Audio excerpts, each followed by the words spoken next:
Now I can see it. Okay, you're in there and I'm here. No problem. Okay. Very So, good. am I in there?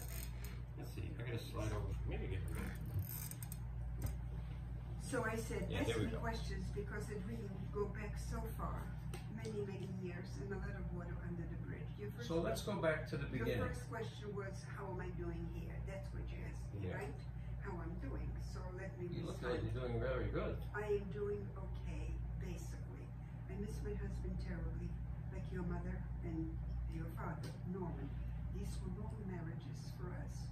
We were married, I don't recall when your mother was married, but whether it was the same year or a year before or after, then I was married to Bernie for 65 years. That's a long time. Yeah. It's a long time of Don't whisper. Don't whisper. It's a long time, that's what I'm trying to say, of being used to a certain way of living, Correct. establishing a certain marriage, which is unique, just like each individual is. Each pair, each marriage is different. People live together, they have things in common, as Bernie and I did. Well, your mother and Norman did not, because your mother was a Holocaust survivor, and that made all the difference. All the difference. We were born twice, as you know very well. Every survivor was born twice. And I think the second birth was certainly a miraculous one, whereas the first one was a biological one. You get married, you have a child, and so on. And that is how I met your mother, as Holocaust survivors, young women. You first met in the Bronx. You didn't meet before that. You didn't come on a boat together. But you came on similar boats. I don't, maybe, but these were a lot of, they were military boats that were used during the war, and apparently many of the refugees, or immigrants, all who wanted to come to America, just like today, they were able to book passage on these military, during the war, military boats. I came on one. I used to remember it. I have it written down someplace. I don't remember the name of it. And your mother came probably on a similar one. There was a big difference. We went by where the boats were, off like the Bear Mountain, and the boats, and she said those are the boats we came on. Well, that's A long it. time ago. But I'm telling you what they were. They were not passenger. They were before military transport boats. So they had adjusted them to immigrants. There was no such thing as first class, second. Wherever people could sleep and have a place is where we did. Whether there were bunk beds or regular, that's not the issue. I don't think you want to know the details of the boat. What you do want to know who we were, where we came from, and how your mother and I, and eventually our husbands, as two couples, got to know each other. I came to this country in 1947, in October of 1947. I think your mother came approximately at the same time, maybe even a year earlier. When do you think she came? I'm gonna hold this thing because I want to make sure. Let me bring a table. It's hearing you. Why don't I put up a table? No, it's okay. It's okay. The corner, a glass table. Bring it, Stephen. It's okay. I'm gonna hold this thing. Whatever is better. And there we go. Okay. Right. So I'm asking you now. You want me to tell you, and I'm responding. How am I here? And then you said, how did the connection? Right. How did it begin? It had begun many years ago when we were both living in the Bronx. Your mother and your father, Norman and Celia, and Bernie and I. Our first apartments after I was married. My question is, what year did your mother come to the United States? You don't know? I don't know. 47, 48? I don't know. It had to be right after the war. She wrote a memoir. Yes. And I have that. I can share that. I have some things after I'll share with you. But it doesn't matter. I think she probably came after the war. And there was only a space of 2 or 3 years in which the priority of the visas were granted. I don't know how your mother came because I was more or less on a more preferential slot. Why? I was totally orphaned. And they tried to be able, not very much, but they claimed to be benevolent and to take in the children who were totally orphaned. And I was. My entire family was slaughtered. Whereas your mother's family, lucky for her, she survived intact, which was the most unusual and unbelievable thing. Very, very few people survived. I don't have to tell you the proportion. On top of it, how many survived with any one member of the family was unusual. And how many survived with a family intact was a miracle. But your mother and your father were hidden by a Gentile family. My mother, not my father. I mean, your mother, her mother, Family. and her father. That's what I meant to say. I stand corrected. Your mother, her 2 brothers, and her parents. That's 5 people. That's a lot to feed. I don't know how long, but it took at least probably, I would imagine what happened, because we were on the first track to be liberated. Those of us, as your mother and I, who lived in Eastern Europe and Ukraine. At that time, it didn't belong to the Ukraine. It belonged to different, depending, I happen to be a history major from You know, I just saw today in the news that Ukraine is looking to make Passover and Hanukkah, some of these holidays, official holidays. Very unusual. Well, Anyway. they may have political reasons. I still don't trust those who Right. betrayed us and those who were collaborators and those who, I'm not saying that we would have all been saved, but certainly a very, very extensive proportion Right. of those of us who were incarcerated, slaughtered, would have been able perhaps to escape if they hadn't done one thing. I realize not very many wanted to risk their lives, the lives of their families. To hide somebody during the occupation was truly and honestly a very risky thing, and I can understand that, and many did. They didn't do it always for noble reasons. Some of them were paid. They were looking for the money. Sure. And those people who had the money, and even then, many of them took the money and betrayed. The betrayal was on an unprecedented scale. Unprecedented. Can you understand what I'm saying to you? Yeah, of course. I know the Am I stories. speaking clearly? I know the stories. Oh, so I don't have Well, to we can go, you know what, we can jump. Let's jump. So I don't have to repeat that. Let's So jump your to mother and I you and my came- mom meeting. Yes, we came to the United States.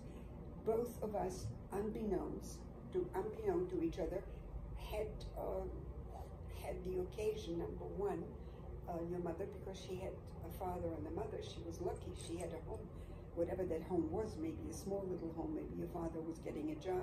You're not your father, her father, your father-in-law was getting a job and was able to bring food on the table. Maybe her mother was working. I don't know what the conditions were for Celia's family right after they came here. I know what mine were. I had to land with a family. And I was lucky that I landed with very decent family. Not everybody was like that. I was not 17 yet. I was 16 and a half. Something like that, 1947. I didn't turn 17 until the end of that year, the end of December. So What was your mental state after with all that? after the war, I'll tell you what it was. We all spoke about that. I think there was something really psychologically very important for many of us. Some broke down. Some didn't even survive after the war because of the catastrophe. But it was a mental reason, perhaps. We simply locked down. We did not live through right after the war, except in Poland. In Poland for about a year, while I was still in DP camps and so forth, they were horrendous those years. We didn't want to be there. We wanted to get out of the anti-Semitic part of Poland, where the entire soil was saturated with the blood of our closest ones. But right after the war, wherever we settled, and I heard from my friends who settled in Israel the same thing, we didn't speak much. We didn't refer to it. It doesn't mean that we didn't feel it. Every yahrzeit, every holiday for us was horrific. I sat at a table she was my mother's cousin, first cousin. I called her aunt. I sat down with some of her children. They were married, but they came in for a Passover Seder. It was horrendous. Thinking and remembering what that Pesach was like when I had a home. I had parents. I had candlesticks. I had matzahs on the table. I had soup and food. We were Celia's parents as well. There were many people who were very poor. They were scraping a living. They were scraping together to make Shabbos. Shabbos was a very important issue for European Jews. What is your memory of of religious life? Let me first, you don't ask that many questions because all of this really, all those inquiries are very much to the cogent, very much to the point. But I want to answer first what you said. What was like when we came to America? What was it like about our past in America? I can speak then for myself. I really didn't think, except in my nightmares, except in moments when there was a yahrzeit, when it was a holiday, when I saw an American album, which was shown to me. I was living with my aunt, and she showed me an album with photographs. Her siblings, she had brothers, and she had sisters-in-law, and she showed me an album of what? Of a bar mitzvah in the family. Okay. I open up the album and I see people that I eventually got to know who were nicely dressed, you know, holiday dress, clothing on. They went to celebrate. I didn't see anything what was taking place in the temple, but I realized from my experience already that people went to temple, the child was bar mitzvah, called up to the Torah, etc. When I looked at the album and I realized, then I saw the tables and the catering, tables full of food. People dressed, music was playing. It must have been on a Sunday afternoon, only Saturday evening. It was a gay, celebratory occasion, and members of my family, my mother's family, not my father's perished in Europe. Well, they didn't leave. My mother's family, some went, she had two sisters and a brother who left before the war for different reasons. Anyway, so when I saw that, I said, oh, how beautiful this looks. So much food on the table. I mean, that's number one, primary food. A lot of food on the table. I came from Germany to Italy, and I saw stores with food. Italy was less affected in terms of, during the war they suffered, of course, but after the war, there were oranges in the stores to be gotten. 1947, there's food. My God. Is it the same planet we were living on? When people were literally not starving, but not only hungry, but starving. So when I saw the album, I looked, I enjoyed this picture, recognized faces, tried to identify, and then closed the album. As I closed it, I looked at the album and I looked at the date. It was something like either 42, the end of 42 or 43. And I said, 42, 43, the most murderous years in our lives. Gas chambers were brimming with thousands of Jews. Thousands, sometimes 6,000, 7,000 per day they were able to shove in. 2,000 or 3,000 to be put in front of a pit, as my mother was, and my little sister, to be machine gunned for one afternoon. And I mean it. I don't mean 100. I don't mean 2. People died at the Twin Towers, right? It sounds very harsh, perhaps, and not very much with feelings. For those who lost their husband there, their son, their brother, it's a tragedy. They never came back. Right. Nevertheless, let me make a point. About 2,000 or 3,000 people died there, right? All right, it's tragic. As I just said a minute ago, for individual families who sustained this tragic word, and you saw these people jumping down from the high floors. However, 3,000 people, 5,000 people, this is something that perished in a few hours. In a few hours. 1 million, and I would have been part of them, and your mother would have been part, 1 million children alone. Can you conceive of a mountain of 1 million corpses? Right. Can anybody conceive? You know, it's easier. And I happen to be a history major. History was my major in school, and I happen to have liked it. Can you imagine 1 million corpses? No, you cannot. But if I think out of that million, one face, only one, which is in front of my eyes, you know who that is? My little sister, who was 4.5 years old, was caught, forced to be undressed, to run towards the pit, holding on perhaps to my mother, if they didn't separate them, and machine gunned. And not even killed completely. We know about it. The machine gun was going like that. Many were only mortally wounded and died underneath. How do we know? And we have evidence. I'm going to make a contribution today. That's my interest. I mean, these days, to the Yad Vashem. Bernie and I talked about it, and we agreed on certain points. And then, of course, he left things to me because you can give. Well, you know what's the most important contribution, though? To me? For us. Oh, what is it for you? Jewish education for the kids, because the kids now are assimilating intermarriage. If everything you survive for is the history of the Jewish people, if there's no Jews, it doesn't matter. There would be no Judaism if there's no Jews. First, you have to Exactly. preserve the life. There is no life without Jews, But and there are no life Jews without is the life. kids getting in it, knowing But who they they would are. not be alive. Hmm? There would be no kids to fight for their religion, for their beliefs. But if the kids... The physical preservation of life comes first. Hang on, let me show you something.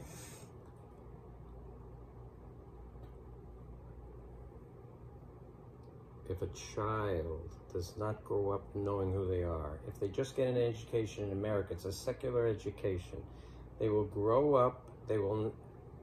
What I had to learn, starting at the age of 35, was who I am. I didn't learn at home who I was. I had a sense. I didn't learn. I didn't learn in Hebrew school, and conservative as a kid. I didn't learn going to Princeton. I learned BS. I didn't learn in medical school. I learned a lot of BS. I didn't learn in my orthopedic training.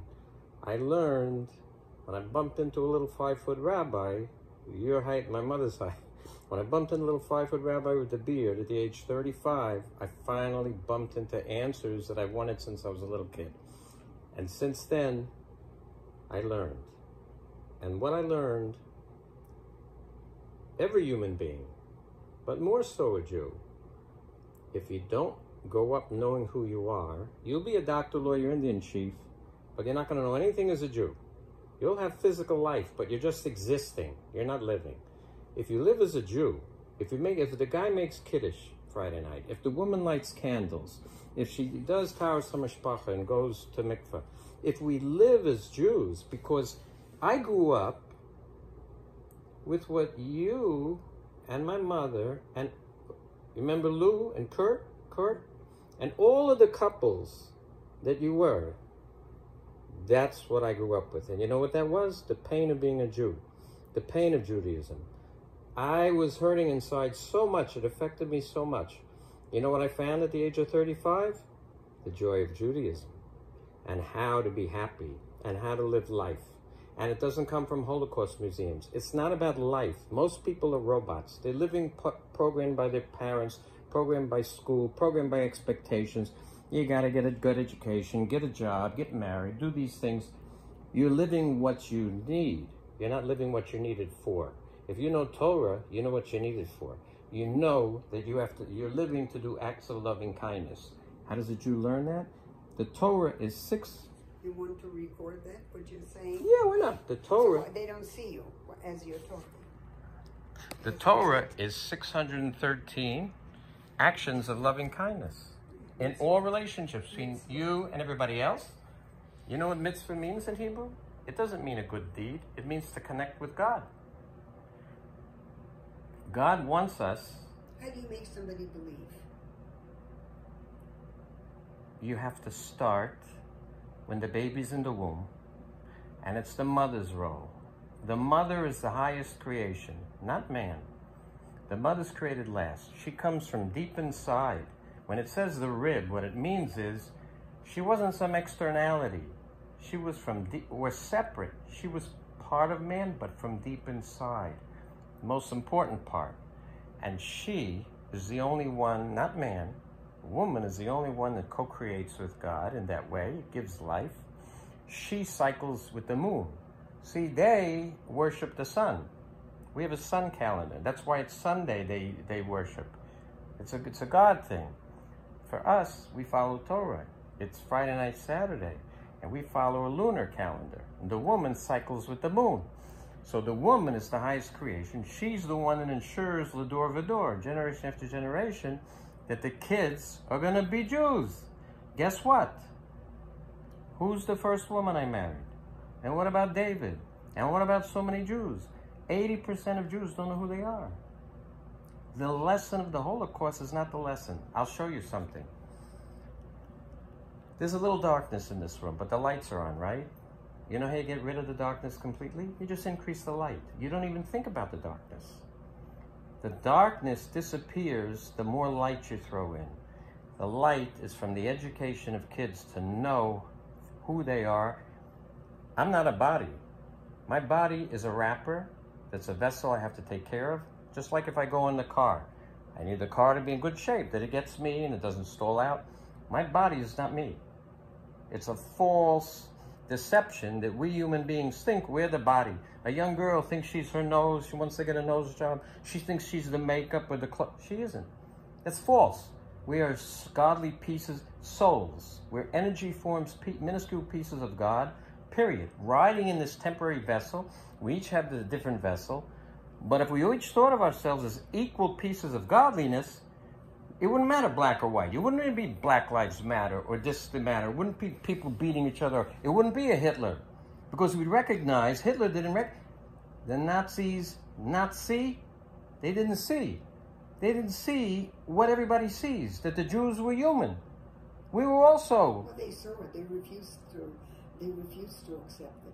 You see, the difficult thing in anti-Semitism is not those who hate us, but those who absolutely have it embedded in them. Impossible to extricate and to combat a feeling of such bottomless hate. There is no other way for me to explain. You know why they hate? Whatever. Let me just No. Why do they hate? I don't know. I'm going to show you. Let's say you haven't. Why do people hate blacks? I'm going to show you. Why? I don't hate blacks. Many But let me do. show you what the history of religion is all about. If you have a teacher with students, and she happens to give a book to one of the students, the other kids see. This kid has an option. Read the book, see what it is, share with the other students. He can hoard it. The other students can ask him for it. They can make a false copy. They can beat him up and steal his book. All the combinations is what's happened in religion. But the fact is, if Japan says it's God's people and the sun rises on Japan, you think the rest of the world believes them? If China says, you think the world believes them? If Greece, but you know what happens? When the Jews say it, the world believes it. And the world is jealous. And either the Jews have to give up the truth. It's not about victimhood. It's about we have light and we have to share it with the world. How to be good and kind. Why are the Jewish doctors loyal and we take care of? Why did everybody else come to the Jewish doctors? Because we want to take care of everybody. Hope it's not just making money. But that's what we're about. Is we're about doing mitzvahs. Even if we're not religious, from the grandparents we inherited that we do that.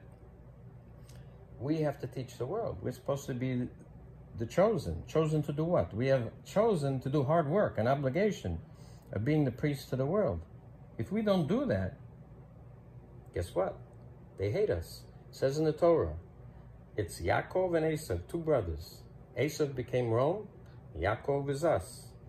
If Yaakov is up, Esav is down. If Esav is up, Yaakov is down. It needs to be that we have to influence the world, that they get what goodness is and light is. If we just focus on victimhood and the darkness, it's going to bite us. We have to bring in the light. We have to flood with light. You know what the light is? It's Torah and Jewish education. If we don't give our kids, my kids went through Jewish education. Have you seen my grandkids? When we finish, I'll show you in the phone some things. I'll show you Celia. I'll share with you. You have, what do you use? Use a tablet? What do you use? Computer, tablet? Where do you keep videos? I have I have an iPad and I have a lot of photos in So my iPhone. you have you have an email you use? I do have an email. So I don't use it, but I have. But I'll share with you. I can actually put my phone next to yours. It'll just take it. I'll share with you some videos so you can watch me interviewing Celia. I think you'll appreciate. Show you my grandkids. because I have 3 daughters. The one who's married is totally observant, living in Israel. She lives in Israel. Right? In Israel. And the 2 kids are observant. So Grandma Celia has 2 great-grandchildren born and growing up in Israel, the Holy Land, observant Jews. And how is that possible? You understand? But your mother was not like that. Do you understand how impossible it is? Exactly, that's the point. What is the point?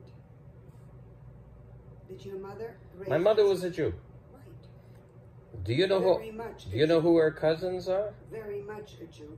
A Jew is a Jew is a Jew. But whether you learn it or not is a different thing. Do you know who her cousins are? No. Who I met not till I was 35? When she came here, she stayed by Ethel Eckhouse. You don't know the name. Ethel Eckhouse is the first cousin. Chabad. They're all Chabad. My grandmother Sarah's relatives are all major Chabad families. The Winter. Sarah's maiden name was Winter. The Winters are Kohanim, major Chabad families. Here, in this country. In Crown Heights and all through the country. So was your mother-in-law, Celia's mother, Oliver Sholem, was she an Orthodox person before the war? You're talking about my grandmother. My mother's mother.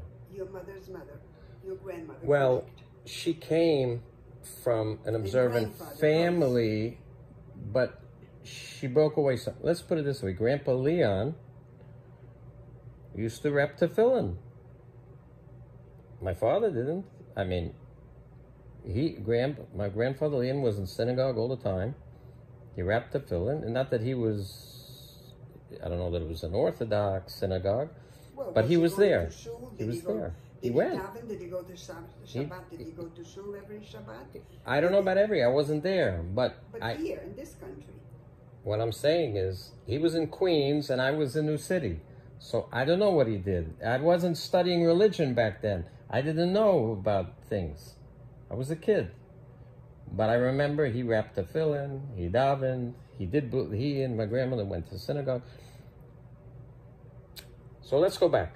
Maybe you can share with my mother. I'm sharing. Your mother, but you asked me a question, what do I believe? And I told you that, what is my purpose? And my purpose was you, and I said, what is yours? And you said education.